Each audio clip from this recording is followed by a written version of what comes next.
Meu querido João Amorim, bem-vindo aqui. Deixa eu abrir seu microfone. Queria que a gente comece primeiro a saudar você. Obrigado mais uma vez aqui pela presença sempre luminosa. Vamos começar falando das universidades dos Estados Unidos, né? Esse tema quente.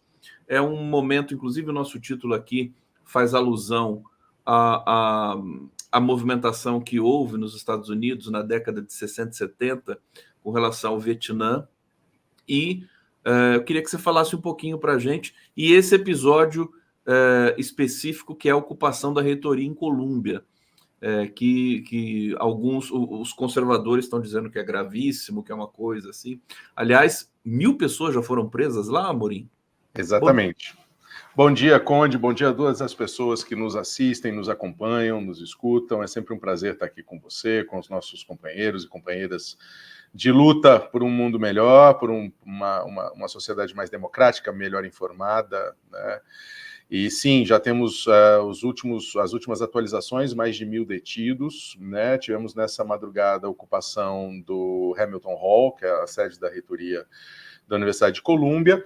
E por quê? Porque a reitora, né, da Universidade de Colômbia chamou para si a tarefa de levar adiante essa queda de braço, vem adotando medidas cada vez mais repressoras, cada vez mais impopulares, no sentido de manter a posição, né, de repressão a esses protestos pacíficos, né? Lembrando até agora que os registros de violência são todos na conta das forças policiais, tá?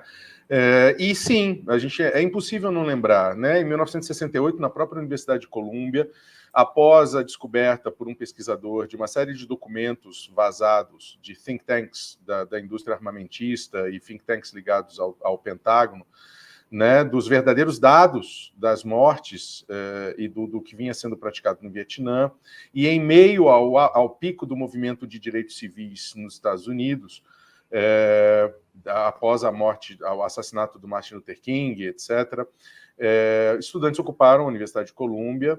Foi um protesto que durou quase um mês de ocupação, com repressão violenta também, com críticas dos dois lados do espectro político estadunidense. Essas manifestações seguiram, essas mobilizações seguiram. Em 1970, né, está se aproximando agora, no sábado, né, lembramos a data trágica, né, que em 4 de maio de 1970, na Universidade de Kent State, também com a retomada das ocupações em diversas universidades, o governo federal mandou a Força Nacional para desocupar os campi, e a Força Nacional abriu fogo contra a multidão pacífica. Isso ainda não aconteceu, pelo menos eu não tenho registros disso, mas o que vem circulando de imagens dos estudantes sendo brutalmente agredidos, brutalmente reprimidos, presos.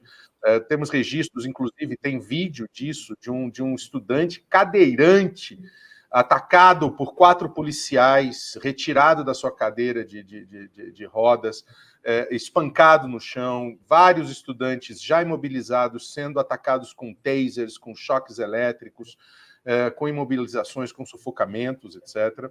Né? Nós temos registros na Universidade do Texas, aliás, na Universidade do Alabama, 4 estudantes muçulmanas foram detidas, tiveram seus hijabs arrancados pelos policiais brutalmente, né? Então, nós estamos diante de mais uma demonstração de como as forças de segurança, de como as forças que mantêm, que são a ponta de lança da violência, da manutenção desse status quo excludente, desse status quo racista, imperialista, silenciador, antidemocrático, como elas vêm usando o mesmo modus operandi, né?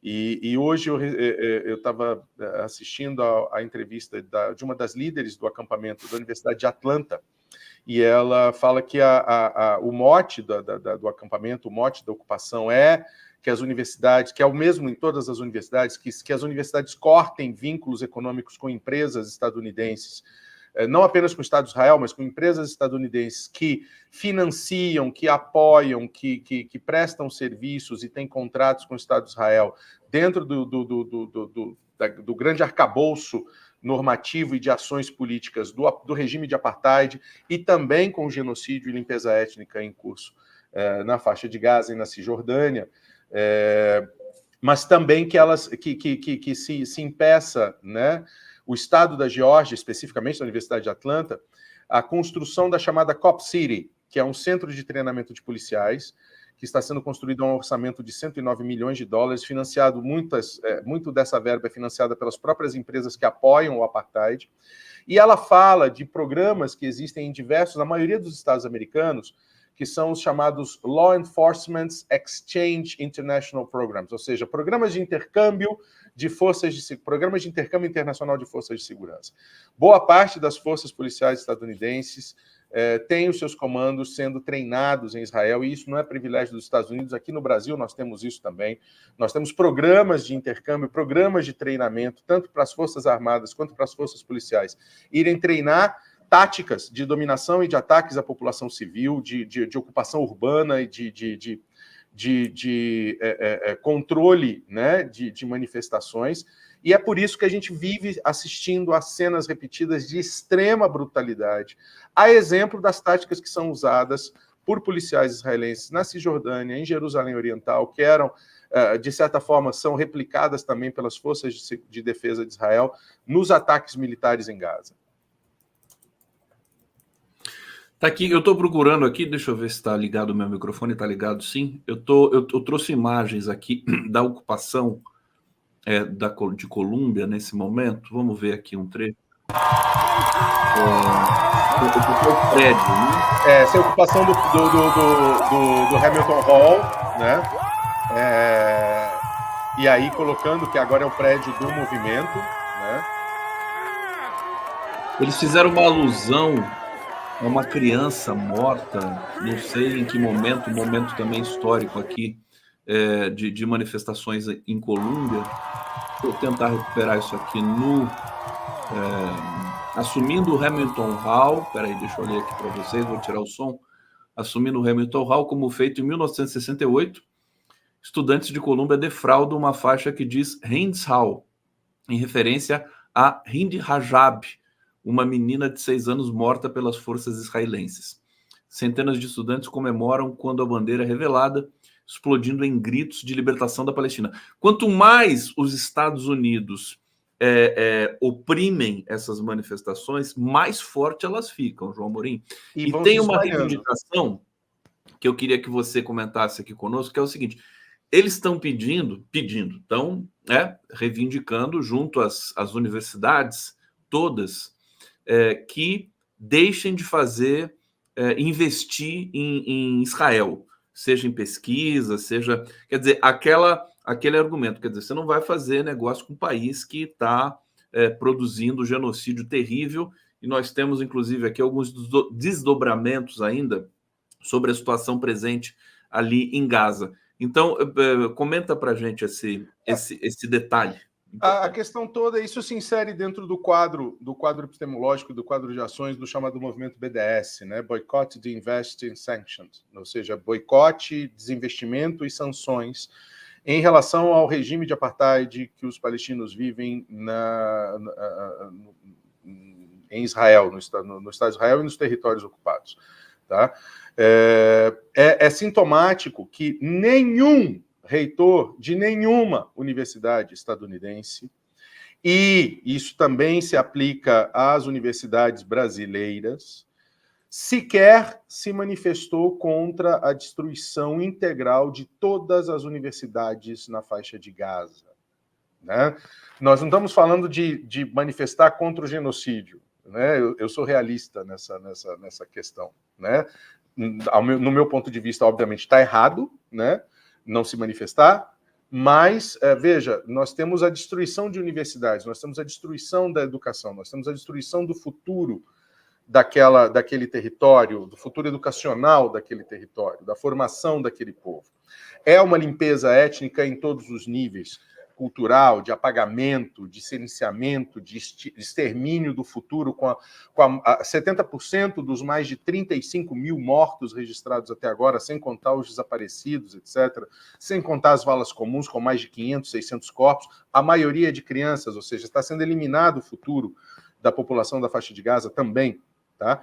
Então, nós temos essas manifestações, nós temos a repressão violenta dessas manifestações, e não só nas universidades americanas. Você tem...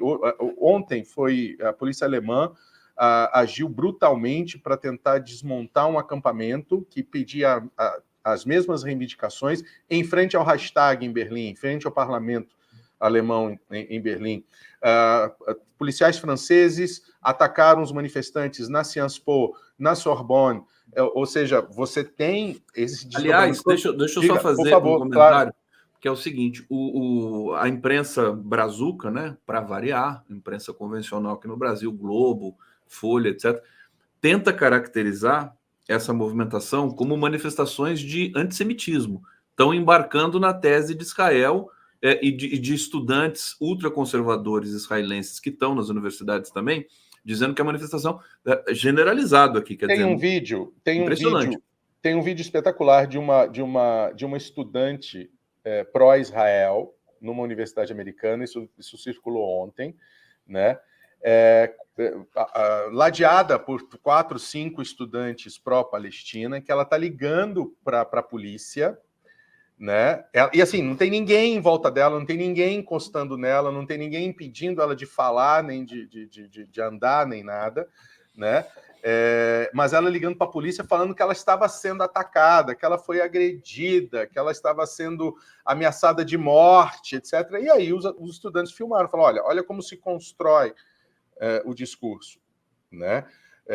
E aí a imagem mostrava que ela estava assim, ela chegou no acampamento, né, começou a criticar e a provocar, os estudantes não fizeram nada com relação a ela, a não ser responder às críticas, a debater com ela, a discutir com ela, mas ninguém estava ameaçando, etc. E ela ligando para a polícia, dizendo, olha, eu estou sendo atacado, eu estou sendo ameaçada de morte, eu estou sendo isso e tal. Ou seja, muito parte dessa monopolização da informação, e por isso que é importante nós conversarmos sobre isso em todos os canais que nós tenhamos acesso, principalmente aqui, né, no teu coletivo, porque é importante, porque a informação e a verdade têm sido capturadas por esses discursos ultracentralizados, unidimensionais, pelas agências de notícia, pelos veículos de mídia, e é isso que a internet vem mostrando, que a informação hoje ela circula não só nesses veículos, e é por isso que a sociedade civil tem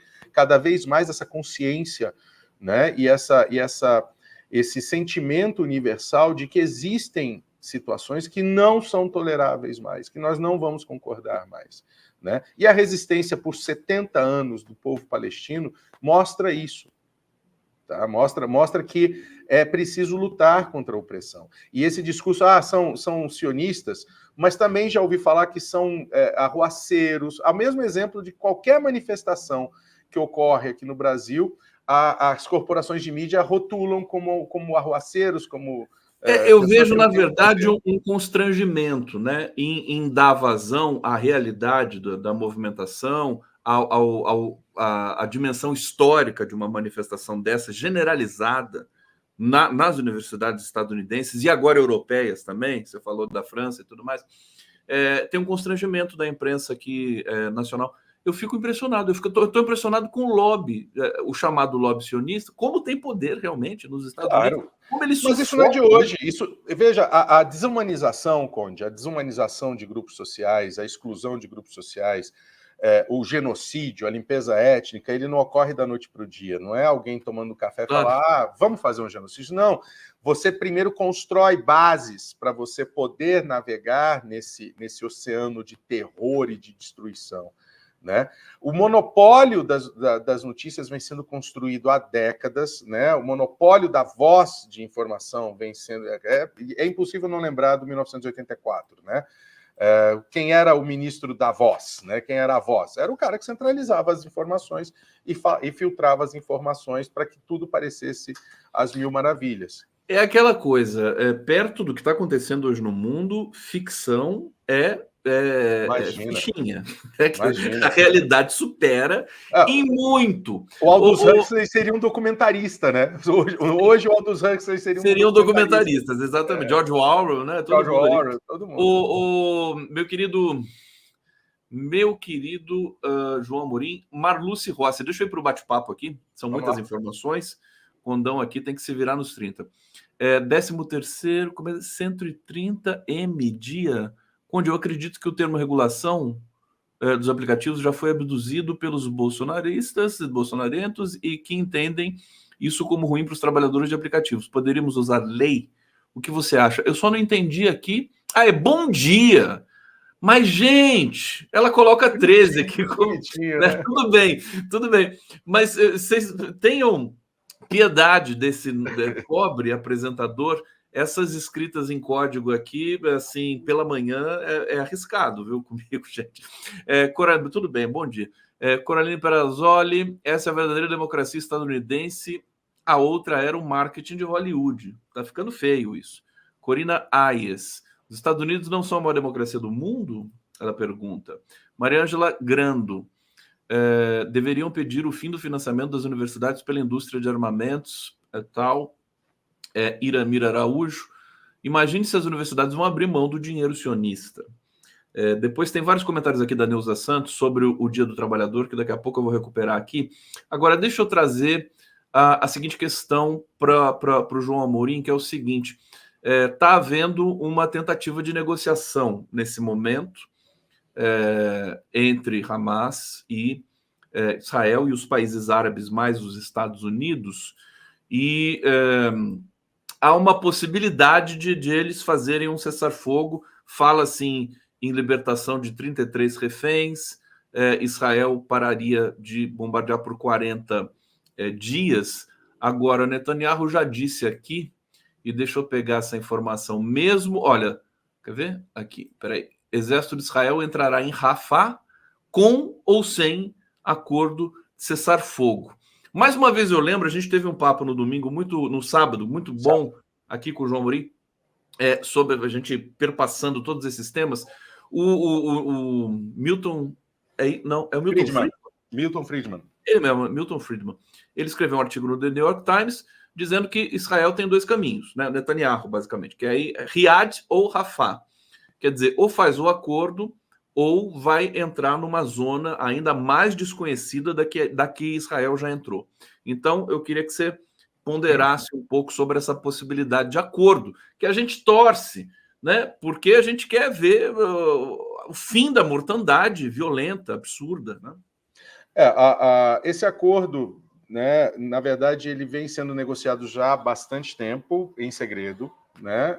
A tentativa da Casa Branca de aproximar Riad, mais especificamente o Mohammed bin Salman, o regente da Arábia Saudita, do Estado de Israel, que envolveria, né, o reconhecimento do Estado de Israel, né? E por que a Arábia Saudita? Porque a Arábia Saudita é a principal liderança, não tanto política, mas sobretudo econômica da região, e porque a Arábia Saudita vem travando quase que uma guerra fria com o Irã, né, através de conflitos proxy, de conflitos proximais. Porém, Conde, eu quero que esse morticínio acabe, eu quero que esse genocídio seja encerrado e os responsáveis sejam presos, condenados, que respondam pelos seus crimes de guerra, crimes contra a humanidade. Isso tudo eu quero. Mas eu vejo essa publicização das negociações, essa criação de expectativa como mais uma cortina de fumaça. Lá em Minas Gerais a gente falava mais um balão galinha, né? Aquele que pega fogo antes de começar a voar, etc., e se dissolve. Tá? Porque, primeiro, né, todas as informações que eu tenho conseguido recolher sobre essa negociação dizem muito sobre o nada, né? Que seria os Estados Unidos ofereceriam um apoio militar maior e mais sólido, uma aliança militar formal para a Arábia Saudita, né?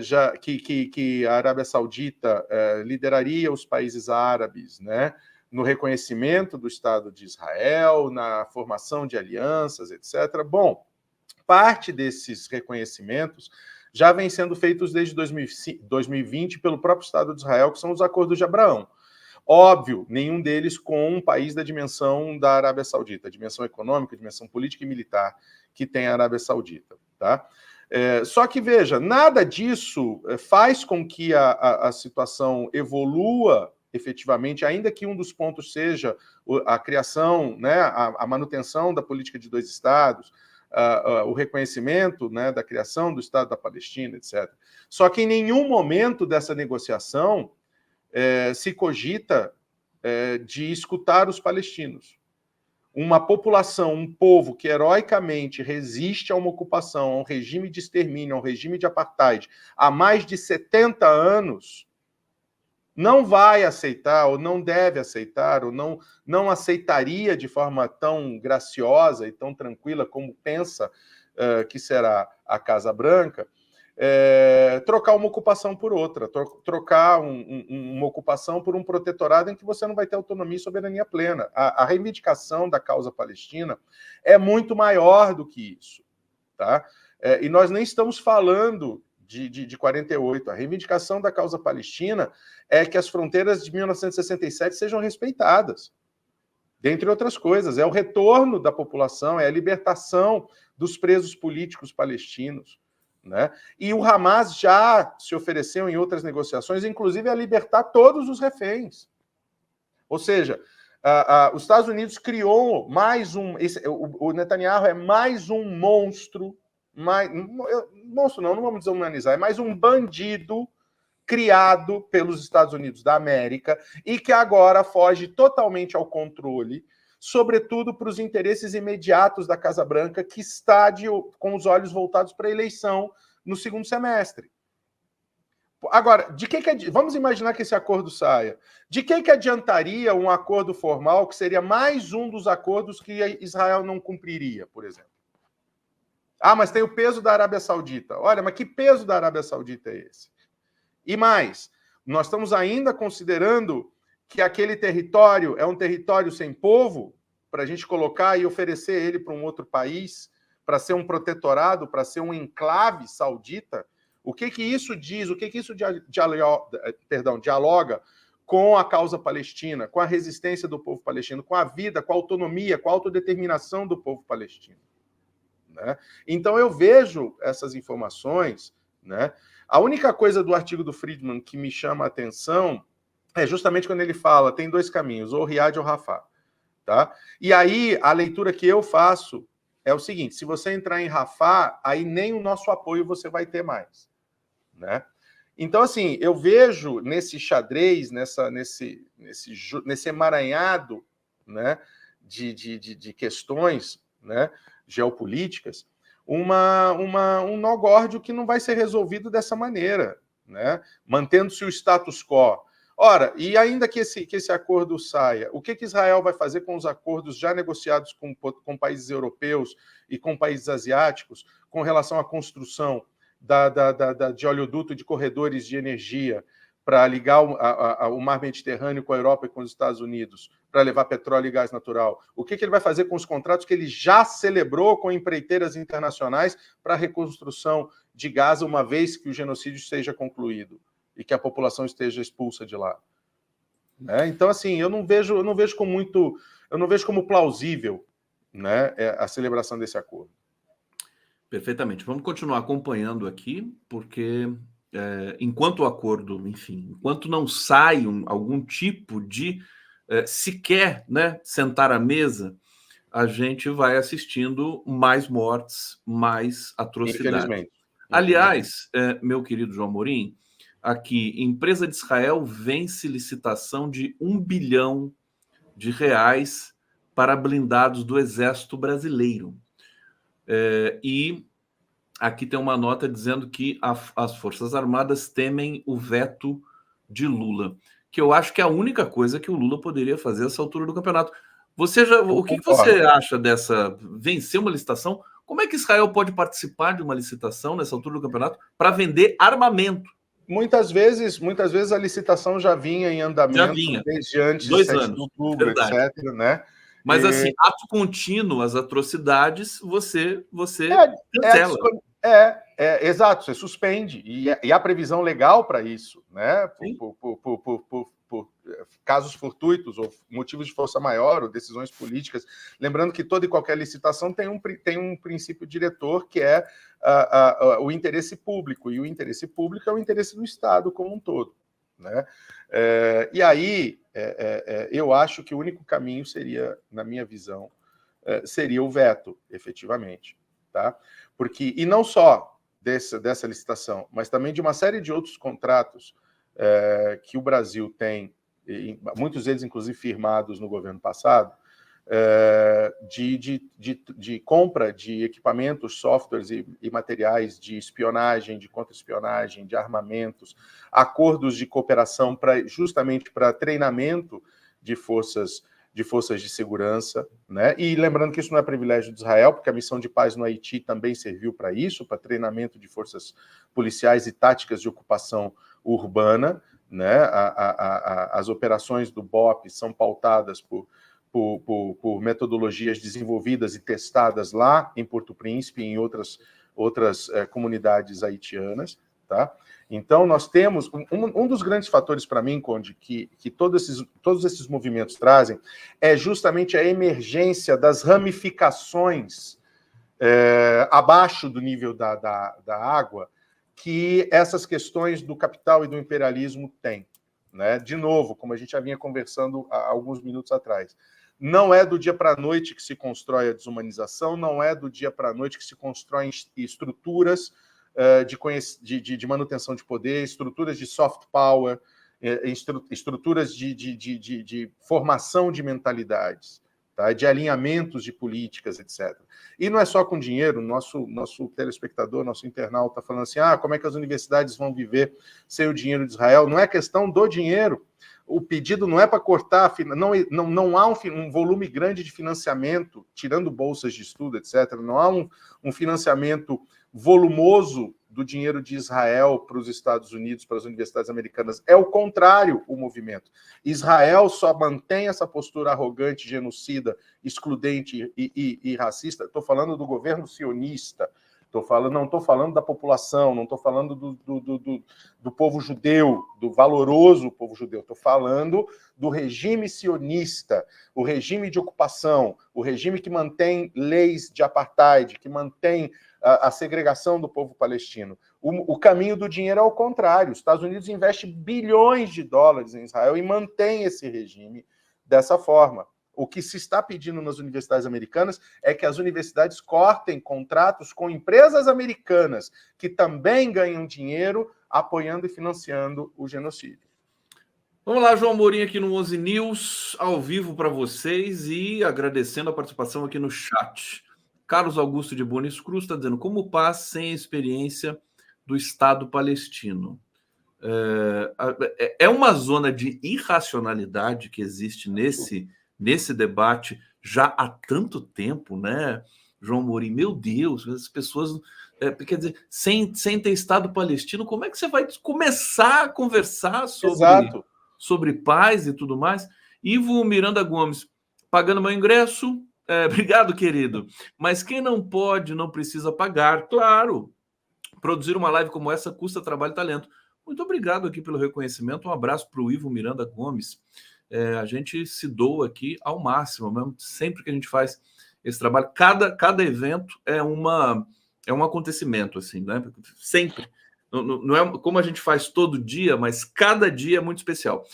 João, o Mujica, vamos trazer agora um pouco de debate para aqui, para o nosso pedaço América do Sul.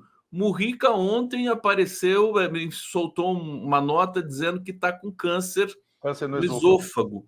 E parece que é um câncer já avançado, né? O Mujica, vou ver a idade dele aqui oficial, mas acho que são 83 anos. Fala um pouquinho do Mujica para a gente, da importância dessa notícia. Primeiro, a importância do Pepe Mujica para a história da resistência, da democracia, do humanismo da América Latina como um todo. Pepe Mujica, aquela figura de resistência, de luta, de defesa da democracia e de defesa da democracia valores que não se perderam com a idade, como aconteceu com muitos dos que nós já vimos pela história. Né? Mujica, um dos melhores presidentes, talvez o melhor presidente em termos de democracia e direitos fundamentais e políticas públicas que o Uruguai já teve. Uma pessoa valorosa que, mesmo com a idade avançada, continua com a sua coerência, com a sua lucidez, com o seu brilhantismo. E eu comentei com você nos bastidores e nas nossas conversas prévias ao programa, eu já tinha pensado em abrir o programa mandando toda a energia, toda a força, todo o axé, né, para o Mujica, de que ele vai sair dessa, né? Mas quando você me falou que estava na pauta, eu falei, não, vamos, para que tocar no assunto a gente fala. E o Pepe Mujica é um dos baluartes, é um dos anciãos da luta pela democracia no mundo. E um dos poucos que, quando ascendeu ao poder, não traiu seus ideais, ao contrário, transformou o Uruguai num país ainda mais democrático, ainda mais progressista, com políticas públicas efetivas, voltadas à população, né? Enfim, eu não tenho palavras para descrever a minha admiração pelo Pepe Mujica e o meu desejo profundo de que ele melhore, ele supere esse desafio, porque a gente precisa muito do Pepe Mujica, ainda mais nos tempos que nós vivemos hoje. A idade do Pepe Mujica, 88 anos, o Pepe Mujica, quer dizer, muito bem vividos. Ele também foi um militante, um guerrilheiro, né? Guerrilheiro dos Tupamaros. Foi preso, torturado. A história dele e da Dilma se equiparam bastante, costumam fazer essa comparação. E o Pepe, portanto... Agora, ele tem uma voz, né, na América do Sul, na América Latina.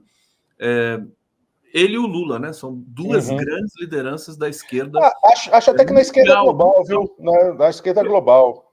Esquerda global, o Mujica é recebido com toda a pompa e circunstância, também quando vai para a Europa, quando ia, né? Porque realmente, eu recebi aqui um tempo atrás, o Tarso Genro fez um mini documentário com o Mujica, foi até a casa do Mujica, andou no Fusca do Mujica, aquela história. Maravilhoso. Eles conversaram ali na casa humilde do Mujica, né? Ali num forno a lenha, tudo mais. É um vídeo que está aqui disponível no nosso canal. E o Mujica ali já estava, né, falando com alguma dificuldade, né? Já não é mais, enfim, ele está ali fortemente, a gente vai torcer muito para ele. Meu querido Amorim, temos aqui, eu queria falar do TikTok. Vamos Aliás, você me sugeriu aqui alguns temas também, eu não quero... deixa eu ver aqui. Tarará, o acordo a gente falou, né? Deixa eu repassar aqui. A coisa da escravidão, né? Para a gente não ter que cair no TikTok de novo, porque isso é muito interessante. Mas o TikTok tem umas coisas interessantes para a gente falar também, porque está se ampliando. O presidente de Portugal, ele disse que tem uma dívida com o Brasil com relação à escravidão, que, né, 300 anos, aquela coisa toda. Aí o primeiro-ministro veio a público dizer assim, não, a gente não está falando nada disso.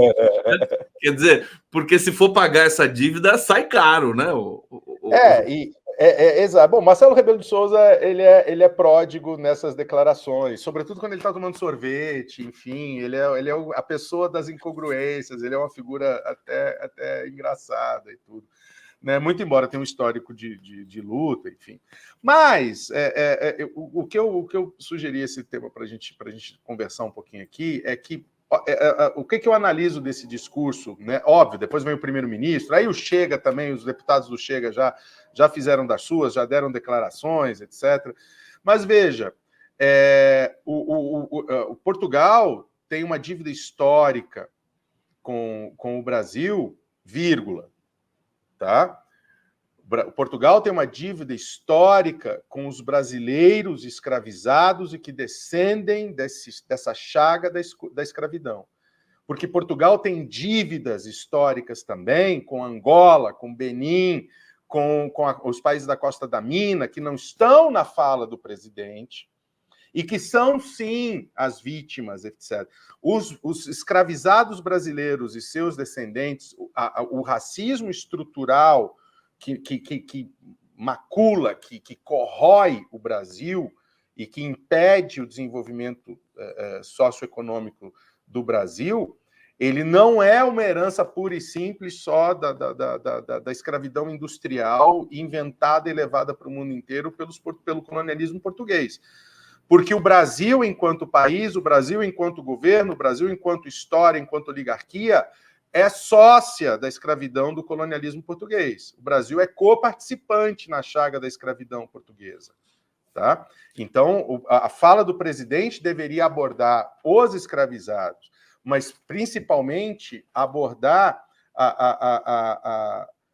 os países de onde foram arrancadas aquelas pessoas, de onde foram retiradas e escravizadas aquelas pessoas, aqueles seres humanos. O que eu acho que o Brasil devia fazer, além de ao invés de se assanhar, de falar, oba, né, tem uma possibilidade da gente receber alguma coisa, é começar a questionar os compradores da maior população de escravizados. Que é a elite brasileira. Que é a elite brasileira que está aí no poder até hoje, Conde. Está aqui até hoje. Escravizando essa população até hoje. Eles é que são os responsáveis por isso, né? É impressionante. Aliás, a vontade que eu tenho é ir para a Europa, chegar ali, né? Tá ali na Torre Eiffel, Paris, tudo mais.